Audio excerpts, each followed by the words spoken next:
Este podcast pertenece a la red Podcast SN.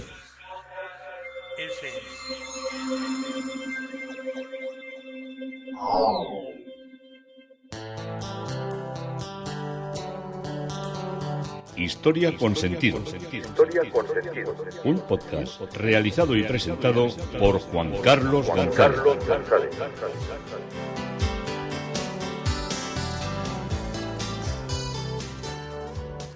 Un saludo a cuantas personas se acercan a través de las redes sociales, de Facebook, de Twitter, de mi página web Historia con Sentido. Yo soy Juan Carlos González y un día más encantado de acercaros una parte de la historia.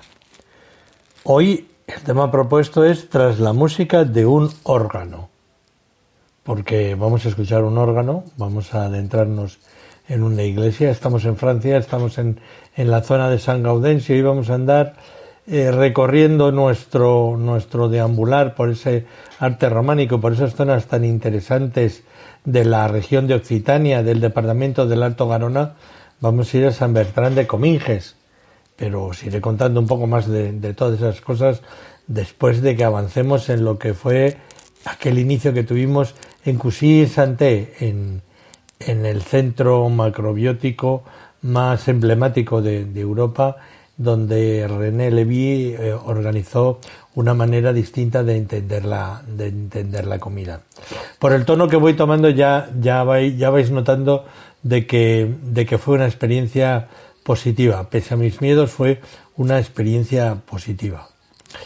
Cuando uno se acerca a lo que es este centro, pues claro, uno ve las fotos y sigue el navegador, pero bueno, uno llega allí y ve un restaurante que pone el establo, pero el establo no es Cocina y Santé, donde te está marcando prácticamente el navegador. El establo suena es el establo porque se dedican esencialmente a asar carnes. Por eso es un poco me surge la sonrisa por no contradictorio, sino la contrarréplica que es con respecto a Coucy-Santé. Entonces, claro, ves, hay una serie de construcciones y como lo has visto por internet, pues no sabes dónde está, porque está como tapado por unas casas. Está lo de un puente, este sitio donde estábamos, por un puente que va a un barrio que se llama Valentín. Entonces el puente es el puente Valentín sobre el río Garona. Los ríos franceses, perdón, estos que están cerca del Pirineo, son espectaculares, son de una belleza increíble. Tienen unas orillas todas llenas de árboles enormes, de un verdor, de un frescor, de un sonido, porque son todos llenos de piedras, de cantos rodados, ya muchos ya de piedras muy muy redondeadas. Entonces esos rápidos o no tan rápidos, esos lentos, pero como filtrados a través de las piedras, nos llevan unos sonidos totalmente sugerentes. Y luego ves el agua tan transparente, tan limpia, tan abundante. Muchas veces nosotros vemos los ríos y madre mía, pues cruzamos la península y vemos la mitad de arroyos secos, lo que debían ser ríos o por lo menos ríos no muy grandes, ubérrimos, portando agua. Pero todo es chupar, hacer pozos, en fin, eso nos llevaría a otro sitio. Claro, también esto, el estar con tanta agua y en tanto nivel de humedad, pues tiene menos sed, no estás en un secarral que te pide la boca beber agua. Por cierto, el agua de Francia fresca está buenísima, buenísima. No hace falta tampoco que compréis por ahí cuando veis que todos ya tenemos que si la botellita, que si tenga menos sodio, que si buenísima el agua francesa. Bueno, llegamos ahí y no había nadie. Aparcamos, primero nos costó un poco encontrar la entrada y luego vimos que había por ahí algunos gatos paseando por lo que era el jardín, estaba todo abierto y ya al final nos aposentamos, nos dijeron un poco cuál era el orden. A nosotros tuvieron la deferencia, como llevábamos la perra, de alojarnos en una casita como un mini apartamento con tu cocina y todo. Excelente con la calefacción. Estábamos en febrero, frío sí, frío, ay amigo frío, pero dentro de las edificaciones magníficas, con tu buena ducha, con tu buena cama. Las almohadas complicado porque tienen unas almohadas de estas que son granos como de semillas, entonces no estamos acostumbrados. Y bueno, yo lo que hice con el tabardo que tenía fuerte de invierno, le di unas cuantas vueltas y con eso hice una almohada y dormí francamente bien, porque claro, con el cambio de alimentación y con la desintoxicación que vivimos, no que sufrimos, sino que vivimos, la alimentación era, dormías muy bien y se te iban muchas ideas recurrentes en la cabeza. No es igual también porque como es un corte tan radical, pues puedes vivir también, puedes estar muy bien. La gente ahí habla prácticamente, una gran mayoría, castellano, español. Y no voy a decir la fauna, bueno, sí se puede decir la fauna humana, pues es de todo tipo. Había una china que estaba abriendo un restaurante, una mujer no lo digo de un modo despectivo, sino una mujer de raza china que estaba abriendo un restaurante macrobiótico en Múnich, esa ya había venido muchas veces y era una gran colaboradora de los asuntos de la cocina. Y lo que era el peso de la elaboración de los productos radicaba en 2 metros, en 2 grandes cocineros. Uno era Pedro, que es sevillano, que viva muchos años, simpatiquísimo, atento, amable y comunicador. Yo creo que he conocido poca gente. Tenía el aspecto tú lo ves, te cruzas con él en la calle y jamás pensarías que era un cocinero. Te daba la impresión con unas gafas y un aspecto muy cuidado, como que era un médico. Era la salud culinaria lo que nos movía, pero yo lo vi la primera y digo, este parece un médico. Y claro, este hablaba muy bien español. El otro era Briac, totalmente distinto a él, muy francés, muy bretón, de esa parte, muy observador, una persona que siempre estaba mirando, pero también una persona profundamente entrañable. Entonces, y también tenía más dificultades porque su idioma es el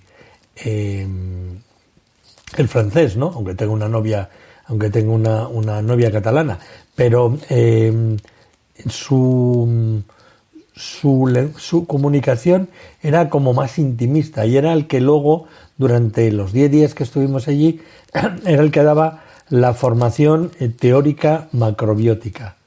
Los dos cocinaban, pero Briac era el que explicaba por qué se hacían las cosas y al que tú le podías aportar las dudas que tenía, por qué este producto sí, por qué este producto no, por qué este es más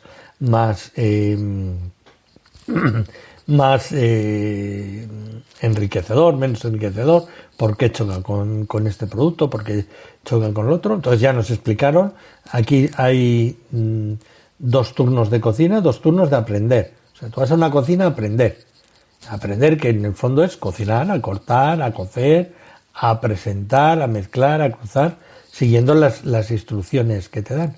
Un primer turno por la mañana siempre lo da el mismo, que da por la mañana lo da por la tarde, aunque no todos los días está el mismo profesor de cocina. Entonces, el turno de la mañana era de 10:30 a 12:30.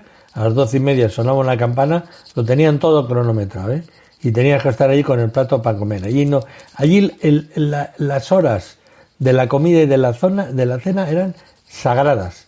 Y por la noche empezabas a hacer la comida a las 5:30 y a las 7:30 se cenaba. Y luego a las 8:30 había una conferencia sobre la macrobiótica, los días laborables, que era una cosa optativa, no tenías por qué ir. Pero a la comida y a la cena era sagrado. Pues ya nos saludamos, Pedro era el que estaba con nosotros, y dije, bueno, tenemos mucha ilusión por aprender todo esto, por comer, pues mira, encantado y tal. Y también queremos aprender un poco conocer un poco del arte. Hombre, ahí él decía, pues mejor que aprendáis a cocinar por el arte, os podéis venir luego cualquier otra vez al año os quedáis en un hotel por aquí y veis, bueno, cada uno barría para su casa, ¿no? Y nos dijo, pero mira, mañana, que es domingo, toda la gente siempre le causa mucha impresión el acudir a la catedral, sí, a la iglesia grande de San Bertrán de Cominges, que está a unos 20 kilómetros de aquí, a 30 kilómetros de la frontera del Valle de Arán, ¿eh? Estamos casi en la frontera. Los montes, bueno, en febrero estábamos nosotros, como esa es la vertiente norte del Pirineo, te quedas absolutamente estupefacto de la cantidad de nieve y de la belleza, esos atardeceres o esos días limpios, porque luego también nos hizo el tiempo, había muchos días nubosos, con lluvia, con nieve, pero ver esos picos tan absolutamente espectaculares cubiertos de nieve te dejaban como si estuvieras, no sé, te daban a mí al menos me daban una paz increíble. Y entonces nos dijo, ir a la misa de San Bertrán de Cominges, y hay un órgano que es muy típico, la gente de aquí muchas veces van solo por ir al órgano y por ver la iglesia, que es una iglesia maravillosa. Y allí que nos dirigimos, el domingo por la mañana, habíamos llegado un sábado por la tarde, y allí nos fuimos a la catedral de San Bertrán de Cominges, que San Bertrán de Cominges es una pequeña población de 250 habitantes y es uno de los pueblos más bonitos de Francia y es uno de los enclaves más visitados del Alto Garona, tanto por su historia como sobre todo por el patrimonio artístico y monumental y por el patrimonio estético. O sea, la estética es como de cuento, esos blancos y grises tan típicos de lo que es esa zona, es que nos dejan con el choque y con la ramplonería que vemos en muchos pueblos peninsulares, nos deja absolutamente, a mí me deja, no sé, me conmueve. Era un pueblo conveno, era una raza, como nosotros teníamos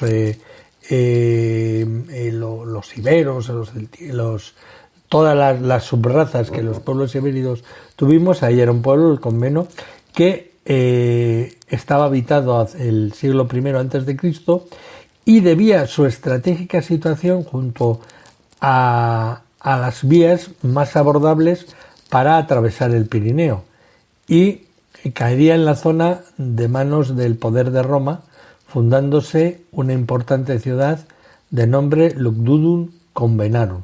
Lugdunum es Lyon, el nombre que le suele darse a Lyon, pero no tiene nada que ver, es Lugdunum Convenarum, es por el pueblo conveno que vivía ahí. Yo estaba al pie de la ladera, hay un importantísimo yacimiento romano del que en uno de los capítulos os hablaré, en el que han aparecido, entre otras cosas, una gran planta de una basílica paleocristiana. También os hablaré de Sant Just de Cominges, que es otro sitio espectacular. Y es que esta población fue sede episcopal de la diócesis propia de Cominges desde la legalización de la religión cristiana en el siglo IV en adelante, y posteriormente sería atacada o fue atacada después de esta primera consolidación cristiana entre los años 409 y 585 por distintas oleadas bárbaras. La primera etapa de esplendor, donde después de varios siglos oscuros, desde el siglo VI después de Cristo, de la diócesis de Cominges, tuvo como protagonista a Bernard de Lisle, nombrado obispo a finales del siglo XI, y a quien se debe la restauración y la revitalización de la sede episcopal y a través de, entre otras empresas, la construcción de lo que es la catedral románica, que es lo verdaderamente entusiástico, porque ahí tenemos catedrales góticas, Francia también, pero catedrales románicas. Ahora me está viniendo a la mente la de Jaca, pero habrá más, pero ahora es la que me viene a mí. 2 siglos después ocuparía la mitra de Cominges otro Bertrand, en este caso Bernard de Got, posteriormente arzobispo de Burdeos y papa bajo el nombre de Clemente V, quien acometió una importante reforma de la catedral, actualizándolo a la estética y técnicas góticas y convirtiéndola en una de las que en un aún más relevante centro de peregrinación jacobea como ramal de la vía tolosana para ir a Santiago de Compostela, y esto lo hizo a mayor gloria de su predecesor Bertrand de L'Isle, que era San Bertrand, por el canonizado y valiéndose allí de la exposición de sus reliquias. La catedral de Notre-Dame de San Bertrand de Cominges es un importante edificio medieval que fue declarado Monumento Nacional francés en 1840, mientras que su claustro obtuvo la misma consideración en 1889. Además cuenta con el título de Patrimonio de la Humanidad de la UNESCO por encontrándose en una de las vías tradicionales de los caminos de Santiago de Compostela en Francia. Fue en origen una construcción románica iniciada en tiempos, como os he dicho, del citado obispo Bertrand de L'Isle a principios del siglo XII, alrededor de 1100, y profundamente reformada 2 siglos después, en el siglo XIV, por el otro obispo Bertrand de Got. De su primitiva construcción románica se conserva la fachada occidental con su magnífica portada y la torre campanario a modo de donjón, que se construyó sobre los pies de la iglesia torre pórtico. El nártex, los arranques de los muros perimetrales de la nave, para cuya construcción se aprovechó material de acarreo de los restos de la ciudad romana de Lugdunum Convenarum, y 3 de las 4 paredes pandas de su famoso claustro. La radical transformación gótica iniciada en 1304 renovó por completo la cabecera, dotándola de 5 capillas radiales y otras 4, 2 por costado, en los tramos rectos presbiteriales. Asimismo se suprimieron las cubriciones originales románicas y se replantearon nuevas bóvedas de crucería cuatripartita. El nuevo edificio bajomedieval así reconstruido pertenece al gótico meridional francés, que es de menores dimensiones y más austero que el gran gótico septentrional nacido en lo que es la Ile de France, en la zona de París y en su entorno. Tiene varias características. Frecuentemente son de una sola nave, no de 3.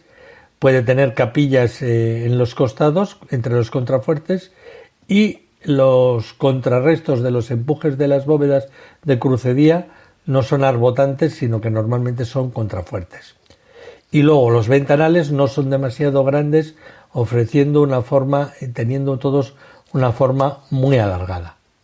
Durante el siglo XIV y el siglo XV, debido a la popularidad que alcanzó esta catedral como lugar de veneración de las reliquias de San Bertrand, fueron abriéndose nuevas capillas de patrocinio privado, lo que generó al edificio serios problemas de estabilidad que hubieron de resolverse con los potentes contrafuertes, algunos con arbotantes, que vemos hoy en día y que confieren al conjunto casi un aspecto de fortaleza. En el interior son varias las piezas muebles de especial relevancia. Uno de ellos el monumento funerario, el mármol blanco de Hugo de Castiglione, del siglo XIV, obispo que finalizó la ampliación gótica de la catedral a mediados del siglo XIV, y es una de las obras maestras de la escultura funeraria medieval de Francia. Aparece la figura yacente, tumbada, del obispo con mitra y báculo. Los costados incorporan en otros las habituales representaciones del cortejo fúnebre del difunto. Otra obra importante del interior es el mausoleo de San Bertrand, creado en el siglo XV y diseñado como un gran santuario de piedra con 4 pilastras en los ángulos que terminan en pináculos y debajo de los cuales se han colocado estatuillas de ángeles, y cuenta con varios registros de pinturas donde se narran acontecimientos de la labor evangelizadora del santo, así como la representación de su canonización. El coro de los canónigos y el órgano, igualmente espectaculares, con el coro de los canónigos con 66 sitiales tallados de madera a principios del siglo XVI, el 1535, así como el órgano, que fue lo que nos llevó, por eso he titulado Tras la música de un órgano, considerado como uno de los más valiosos de Francia. Muy interesante también es el tesoro de la catedral, que se ha instalado en lo que fuera la sala capitular, sobre las bóvedas de la galería norte del claustro, y se accede por la capilla superior de Santa Margarita. Se pueden admirar 2 magníficas capillas del siglo XV y diversos objetos de arte desde la época medieval hasta el siglo XIX. Sobresalen especialmente el báculo del siglo XIII, una mitra del siglo XII que pudo pertenecer al mismísimo Bertrand, unos guantes y unas sandalias medievales. Todo muy bello, muy con mucho sabor de antigüedad. De gran belleza también es el fragmento de una tela bordada del siglo XIV con 5 apóstoles: San Felipe, San Pedro, San Juan, San Mateo y Santiago. Y se exponen también algunas lipsonotecas y relicarios de mayor tamaño, elaborados con distintas técnicas y materiales. Se datan entre los siglos XIII al XVII, cuando a eso se les daba una importancia muy grande. Pero posiblemente la obra más importante es la capa pluvial que donó el Papa Clemente V a la catedral. Es una obra de tela elaborada en un taller londinense, donde se representan animales del bestiario real y fantástico, profetas del Antiguo Testamento y 10 pasajes de la resurrección de Cristo. Es bellísima. La portada románica está abierta en lo que es la fachada occidental y orientada a una gran plaza. Dispone de un profundo arco de medio punto que abraza y envuelve un vano adintelado reforzado por una columna a modo de partelux, sosteniendo la que sin duda es la pieza más relevante, el tímpano, y preside la composición una preciosa adoración de los magos, una epifanía, en la que la Virgen, entronizada y de perfil, sostiene al niño coronado recibiendo los presentes de los magos. Acompañan a cada figura sus carteleras descriptivas, María Mater para la Virgen y Filius Dei para el niño. Completan la composición 4 ángeles turiferarios, o sea, con incensarios, en diferentes posturas, adaptándose al marco, y la efigie de un obispo, que a buen seguro se trataría de San Bertrand, impulsor de la construcción. Por último, en el dintel individualizados a cada uno de ellos, dentro de un arco de medio punto, en una arquería de 12, están los apóstoles. Los 4 capiteles, la mayoría son zoomorfos, que representan fieros leones, y en uno del lado superior en el lado superior desde donde miramos se esculpió el castigo de un avaro, y en otro Sansón desquijando, o sea, quitándole la quijada al león. Otra obra importante es el mausoleo de San Bertrand, como os he dicho, del siglo XV, el espectacular coro de los canónigos, el órgano, que son, pues como os digo, las piezas claves. Y la otra pieza clave es sin duda el claustro, que es ese otro elemento que hace de la Catedral de San Bertrand de Cominges un monumento de ineludible visita para todos los que somos amantes del románico, habilitado al costado sur del edificio y marcadamente condicionado en su planimetría por las particularidades de la orografía, ya que ha de adaptarse al poco espacio que le brinda esa especie como de espolón o de elevación rocosa sobre el que se asienta. Es un claustro especialmente llamativo por su concepción abierta y sus preciosas vistas que desde él se contemplan. Una de la parte da a los bosques y a las colinas que rodean la catedral, y es absolutamente de los sitios más bellos que yo he visto jamás. De sus 4 pandas, la norte única abovedada fue remodelada en los siglos XV y XVI, albergando la sala capitular, como os he dicho, y convertida en la sala del tesoro de la catedral, así como un conjunto de tumbas de canónigos y de benefactores. Las pandas oriental y meridional se deben a una reforma acometida entre 1200 y 1251, según reza una inscripción, y presentan arcos de medio punto sobre columnas pareadas. Se aprecian los aires cistercienses que predominan en la época, pues son anicónicos, limitándose a disponer de capiteles vegetales y con varios también cesteados, esta especie como de red que es tan típica también dentro del románico y que muchas veces querían significar eso de te envolverán los lazos del pecado. En la panda oriental vemos una arquería de lo que fue la sala capitular medieval, y la más antigua e interesante es la panda occidental del siglo XII, que contaba también con su propio acceso independiente desde el exterior y se estructura a base de arcos de medio punto sobre columnas pareadas y capiteles de cesta doble, algunos de ellos con temas figurativos de gran calidad, aunque bastante desgastados. En uno de ellos aparecen dragones devorando a hombres, mientras en otros clavan sus espadas en las bestias satánicas, y muy interesante es la cesta dedicada a los momentos más importantes del capitel, al Génesis, el pecado original y la caída de Adán y Abel, y luego el posterior fratricidio. Otros capiteles se centran en el bestiario, en las bestias.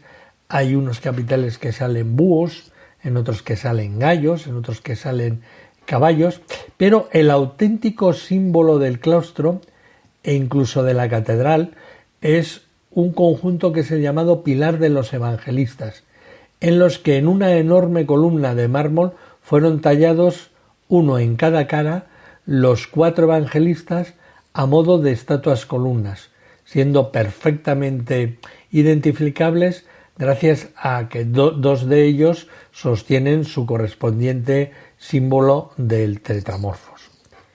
Y hasta aquí nos ha traído la música de un órgano, siguiendo las indicaciones y las instrucciones de nuestro amigo Pedro, saliendo de Sant Gaudens y haciendo el recorrido bellísimo también el recorrido en coche hasta Sant Bertran de Cominges. Y en Sant Bertran de Cominges nos quedamos porque tendremos que ver en el siguiente capítulo más bellezas, más cosas increíbles de esta zona tan rica y de esta comedia también lo tenemos que decir, tan rica y tan diferente, en la cual estamos haciendo nuestra inmersión gastronómica.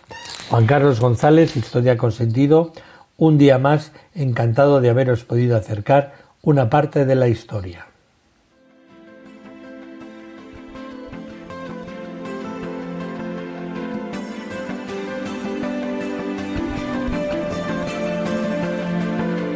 Hasta aquí un episodio más de Historia con Sentido. El podcast que te habla de historias de la historia, sucesos, eventos, como si el ayer fuera hoy. Síguenos a través de iTunes, Spreaker o iVoox. Contacta con nosotros por correo electrónico escribiendo a podcast@historiaconsentido.com.